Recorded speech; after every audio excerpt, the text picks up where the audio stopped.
Bonjour mes très chers auditeurs, ravi de vous retrouver pour un nouvel épisode de notre émission Sagesse. On a l'immense plaisir de retrouver notre très cher Stéphane Hérault. Bonjour Stéphane. Bonjour Nathalie, bonjour à toutes et à tous.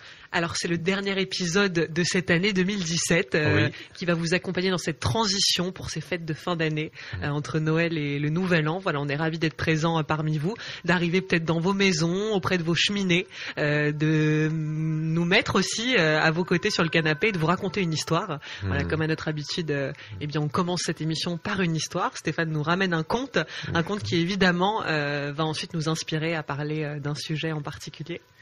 Écoute Nathalie, ce conte, c'est un conte amérindien, ou une histoire amérindienne en tout cas. Et puis c'est vrai que ces derniers temps, on a eu une vague de froid et de neige, ici, un petit peu partout aussi en Europe. Donc je me suis dit, tiens, ça m'a rappelé cette histoire. Alors, ça se passe... Puis tu sais, il y a une sirène qui oui, reste en plus, pour nous rappeler que... Exactement. que ce conte va être important. Exactement. Alors, ça se passe il y a très longtemps. Hein. C'est à l'époque des colons qui partaient vivre l'aventure et arrivaient donc dans le Canada, la partie française, le Québec. Mais c'était toute une aventure déjà. Ils ne connaissaient pas le milieu, ils ne connaissaient pas le terrain. C'était pour eux quelque chose de nouveau. Et notre famille de colons arrive. Ils arrivent dans une petite partie du New Brunswick. Et puis, ils arrivent, on va dire, au printemps. L'été se passe. L'automne arrive. Et bientôt l'hiver. Comme en ce moment. Et voici nos amis, la famille des colons, qui commencent à se dire, bon, il va falloir qu'on se prépare quand même pour l'hiver. Donc, ils commencent à couper du bois. Et puis, il y en a un qui dit, tu penses que l'hiver est rude ici ? Je ne sais pas. En tout cas, ceux qui sont venus avant, ils nous ont dit que l'hiver était rude. Et il voit des autochtones, des Amérindiens. Alors, il dit, écoute, je vais leur demander si l'hiver est rude.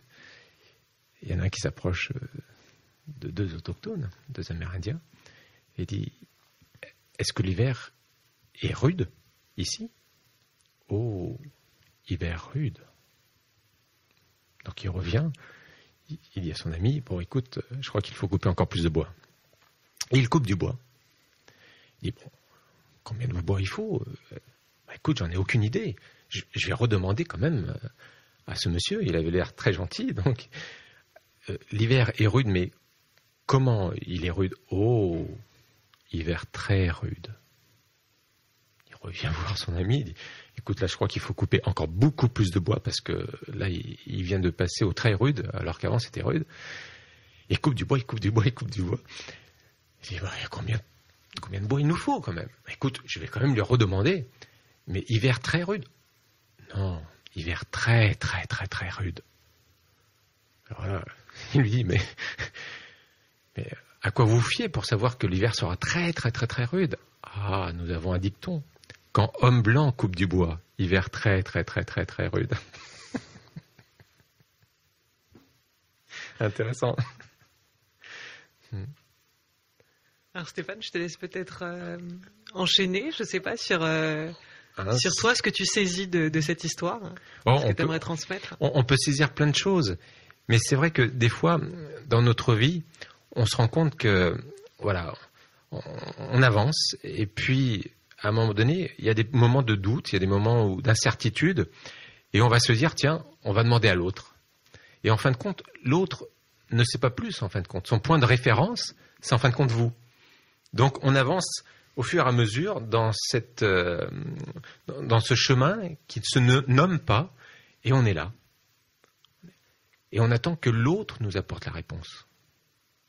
Et c'est ça qui est intéressant. C'est regarder dans notre vie les moments où on a attendu que l'autre nous donne la réponse, plutôt que d'aller la chercher à l'intérieur. Alors, ce conte, cette histoire, a beaucoup d'humour, hein, mais c'est intéressant de voir comme quoi, dans notre vie, on a tendance à déléguer notre pouvoir à un certain niveau. Alors, bien sûr, on ne connaît pas le lieu, on ne connaît pas l'environnement, donc on a besoin de repères. Mais, d'un certain côté, est-ce que l'autre personne a le repère ? A les repères ? on cherche beaucoup de choses dans notre vie. Et des fois, on se pose des questions. Mais est-ce qu'on se pose vraiment les bonnes questions? Et c'est toute cette réflexion qui peut émaner de cette histoire. C'est comment on aborde notre vie, comment on aborde cette richesse intérieure que nous avons, mais est-ce que nous sommes vraiment en contact avec elle, des fois?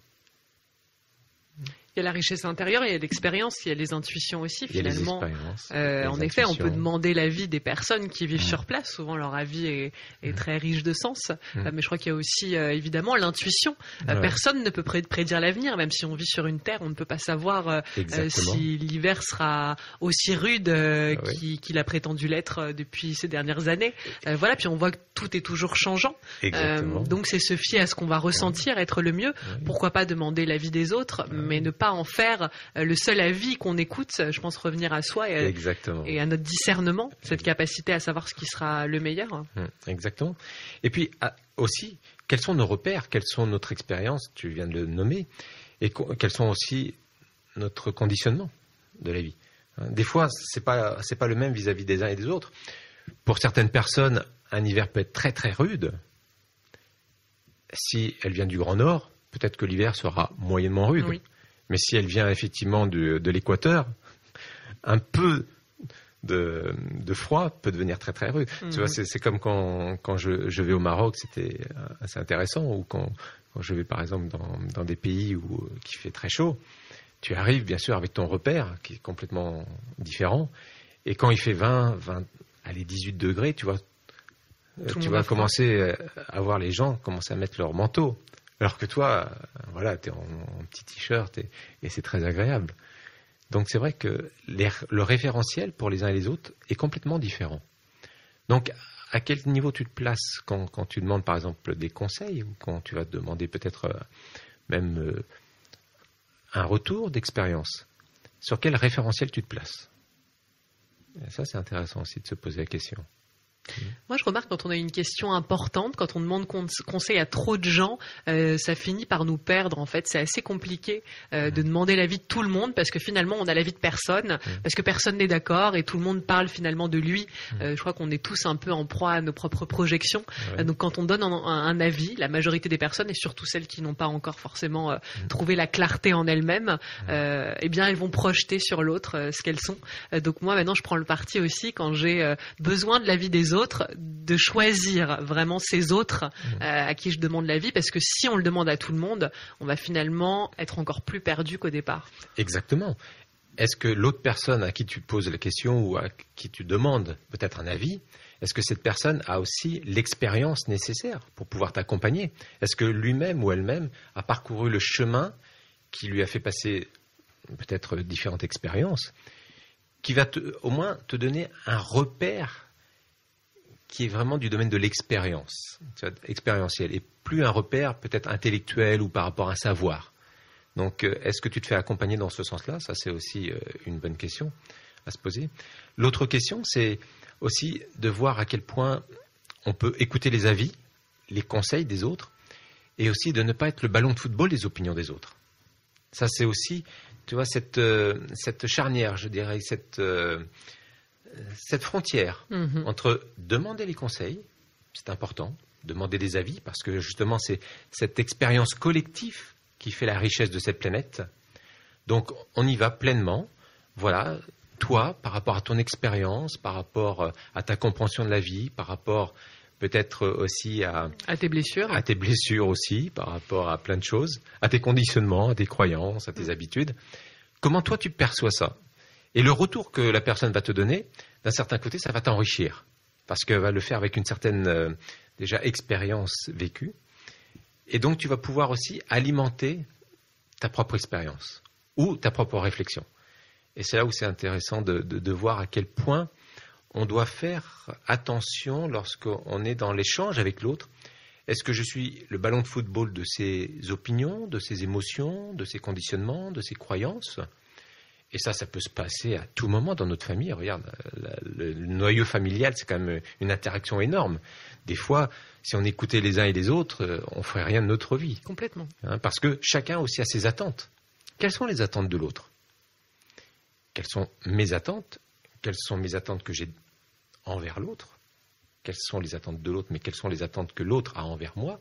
C'est tout un casse-tête chinois, tout ça. C'est vraiment un casse-tête chinois. Si tu t'aperçois, à un certain niveau, si tu restes dans l'identité-forme. Pour moi, l'identité-forme, c'est vraiment ton identité qui est conditionnée par ta perception, conditionnée par tes croyances, conditionnée par ton intellect, par tes jugements, par tes préjugés. Tout ça, c'est l'identité-forme. Du domaine des sens, hein. L'identité, sens, au niveau des sens. Mais quel est le moment où tu prends un temps pour toi, où tu vas te connecter à l'identité essence, à ton essence intérieure? Et là, tu passes à une autre dimension. Tu passes complètement à une autre dimension. À ton intuition, à tes pensées profondes. Ouais. On a la totale aujourd'hui, on a la poubelle, mais c'est pas grave, ça nettoie, hein. Comme l'environnement extérieur est censé être en reflet avec ce que l'on vit ici. Je trouve ça intéressant, surtout quand on parle du terreau familial, qui est quand même un terrain d'évolution peut-être numéro 1. Évidemment, déjà la famille d'où l'on vient, la famille que l'on crée aussi. Oui. C'est un sacré enjeu à la fois dans le couple et avec nos enfants, avec la famille qu'on s'est construite, de pouvoir vivre en harmonie. Mais quand on parle du terreau familial d'où l'on vient, et là, puisqu'on est en plein milieu des fêtes de fin d'année, voilà, vous êtes sûrement auprès de vos familles, et parfois c'est douloureux, parfois c'est générateur de grosses angoisses de se retrouver autour de toute la famille qui va avoir un avis certain sur ce qui serait bien de faire pour nous, et qui va projeter, et c'est un environnement de projection énorme. Donc pour certains, c'est vraiment très difficile de retrouver toute la famille là au moment de Noël, les fêtes de fin d'année, parce que en effet parfois on a déjà désobéi à ce que la famille, les parents attendaient de nous. Et donc de se reconfronter. Alors parfois il y a des familles qui ont l'intelligence de voir que ça nous a rendu heureux de désobéir, et puis d'autres qui aimeraient nous retenir aussi. Et parfois quand on demande l'avis de la famille, surtout quand on veut prendre un chemin auquel ils ne s'attendaient pas, la vie peut être un petit peu violente, c'est-à-dire de dire bah non mais ça ne marchera jamais. Combien d'enfants j'ai entendu me dire bah le jour où j'ai voulu partir vivre à l'autre bout du monde, faire un voyage, ma famille m'en a fortement déconseillé, par peur et par crainte. Finalement une famille a envie aussi de nous protéger, donc elle ne le fait pas contre nous, elle pense le faire pour nous, sauf que finalement si on l'écoutait, parfois on ne bougerait pas, pas énormément. Oui, c'est de l'amour avec une déformation, peut-être avec une frustration, avec de la jalousie, avec de la peur. Tout ça, c'est une forme d'amour conditionné, hein, qui vit une certaine déformation.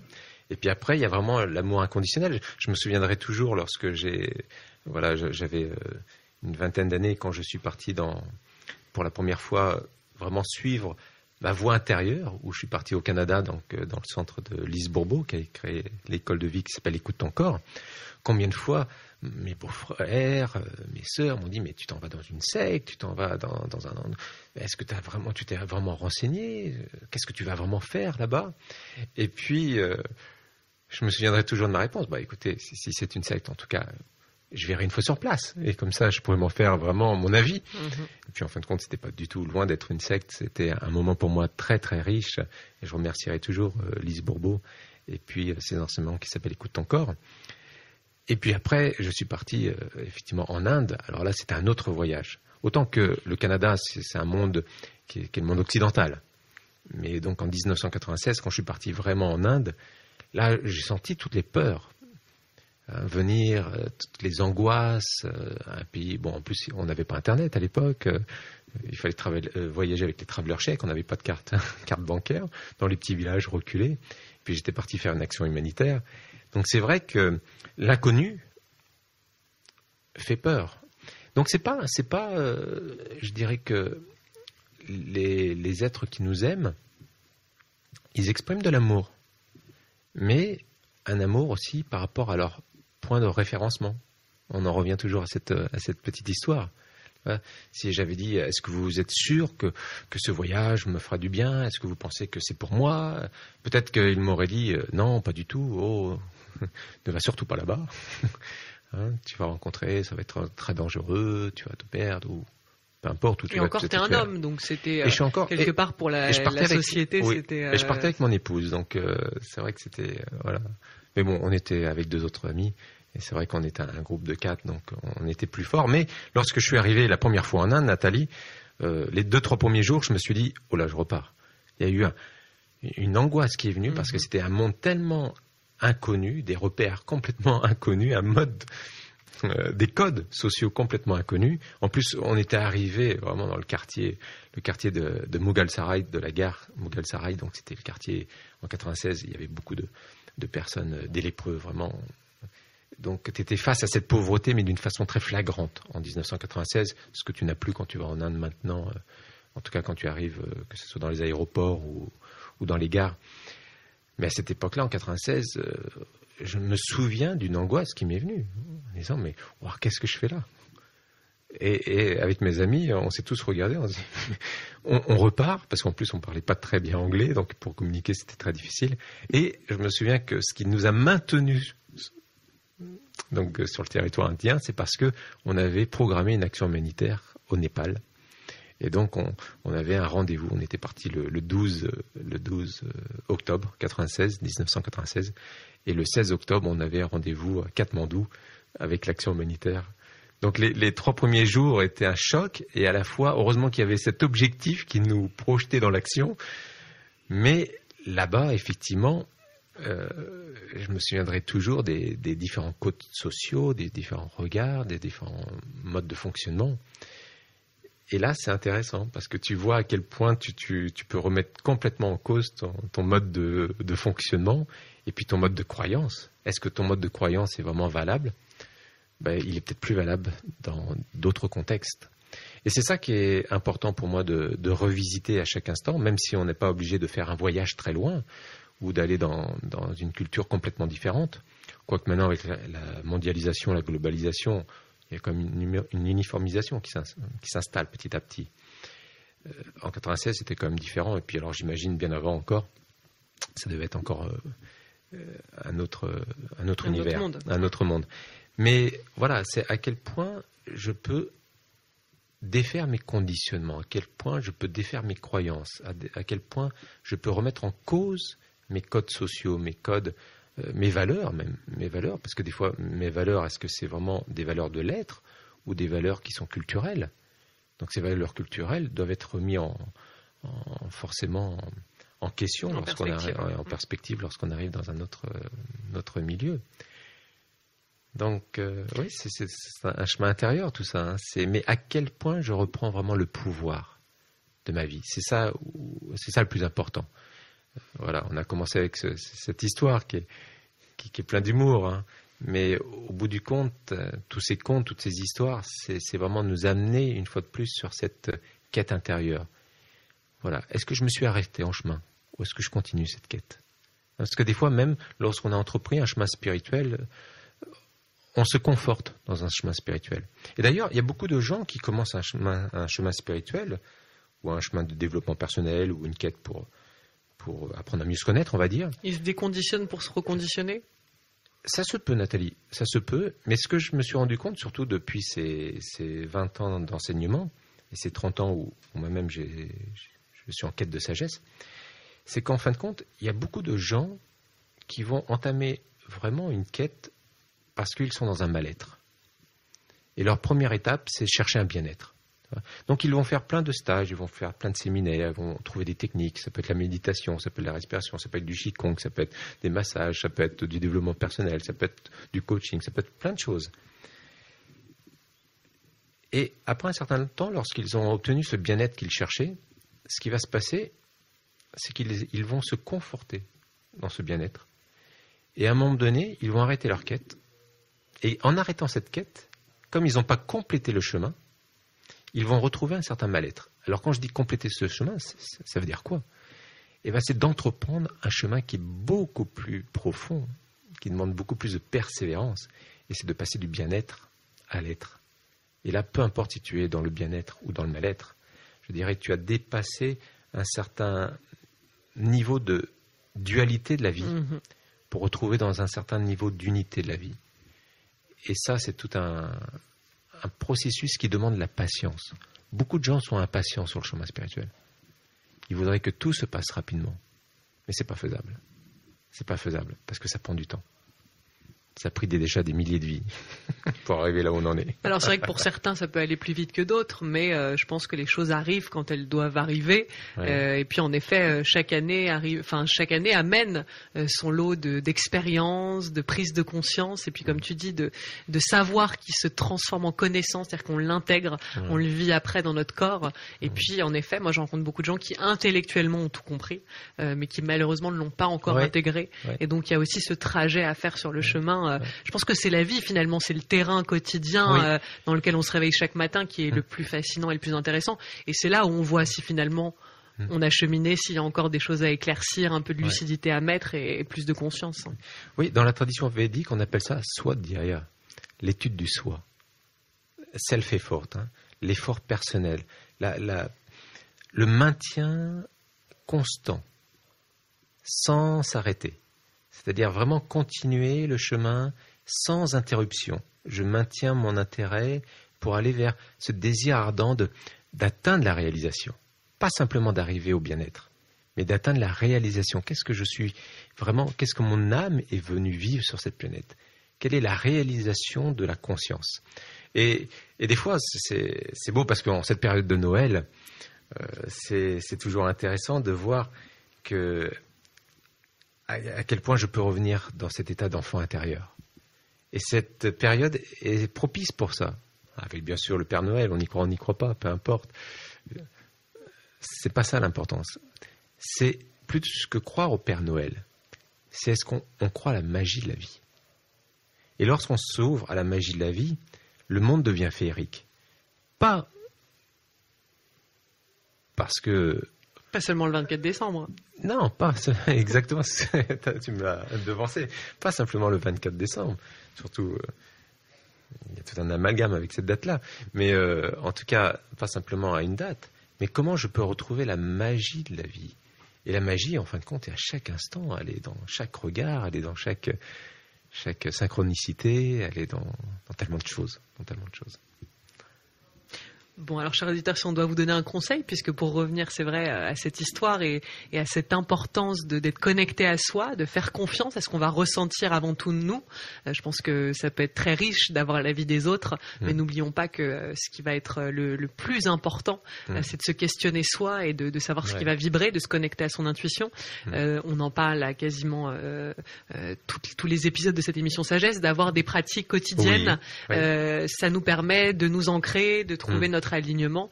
Et évidemment, si chaque matin on vit cette hygiène énergétique, spirituelle, émotionnelle, de prendre ce temps à travers des respirations, un petit temps de méditation, voilà, on s'offre les meilleures chances de se connecter à cette part intuitive qui nous mènera au meilleur endroit, au meilleur moment. Oui, chaque matin et puis chaque seconde. C'est le matin ou la soirée pour méditer. Effectivement, c'est un temps qu'on se consacre. Mais à chaque instant, maintenant, je peux ressentir cette présence. Cette présence, maintenant. Et c'est ça qui est fort. C'est quand on commence à la ressentir à chaque seconde de notre vie. Les yeux fermés ou les yeux ouverts. Alors mon cher Stéphane, on peut te retrouver via ton site internet qui est www.stéphanero.com. Oui, si vous souhaitez offrir un cadeau de Noël, s'il y a encore des cadeaux de Noël un peu en retard, on peut offrir à un de nos proches un coaching avec Stéphane. Voilà, ça pourrait être un joli cadeau de Noël à offrir pour que un de vos proches puisse se connecter justement à cette belle intuition et recevoir tes conseils. Donc ça, on retrouve aussi ton album Sagesse qui est aussi disponible sur le site internet stéphanero.com. Exactement. Voilà, je te laisse peut-être le mot de la fin pour vous souhaiter une belle fin d'année. Merci. Alors effectivement, donc l'année 2018 aura une autre saveur pour la plupart d'entre nous. En tout cas, en ce qui me concerne, elle va aussi déboucher sur tellement de projets. Alors il y a des projets de voyage. Donc les personnes peuvent me contacter pour savoir, parce que j'aurai des voyages qui vont s'organiser pour l'Inde, pour l'île de Canaries, pour le Maroc. Et puis aussi, il y a une formation de yoga en gestation. Voilà, pour août 2018, pour ceux qui veulent devenir professeurs de yoga avec Julie Théron. Voilà, j'organise avec elle donc une formation de yoga qui sera accréditée Alliance. Voilà, magnifique. Yoga Alliance. Merci à toi, Nathalie. Bon, on vous souhaite de poser vos intentions pour cette nouvelle année, aussi peut-être de prendre ce temps. Pour moi, c'est des vacances très importantes. Elles vont vous permettre de faire le tri. Voilà, lâcher ce que vous avez peut-être traversé en 2017, ouvrir la voie. On sait que le vide a tant d'importance, puisqu'en fait la vie se fait un plaisir immense de le remplir et avec des belles choses. Donc voilà, de faire le tri, de faire un tri qui soit lucide, conscient, bienveillant, avec ce dont vous souhaitez vous débarrasser et ce que vous souhaitez accueillir dans votre vie. Donc on vous souhaite de prendre ce temps avec vous-même. Joyeux Noël. Joyeux Noël et bonne fête de fin d'année. Merci Stéphane, à bientôt. Merci.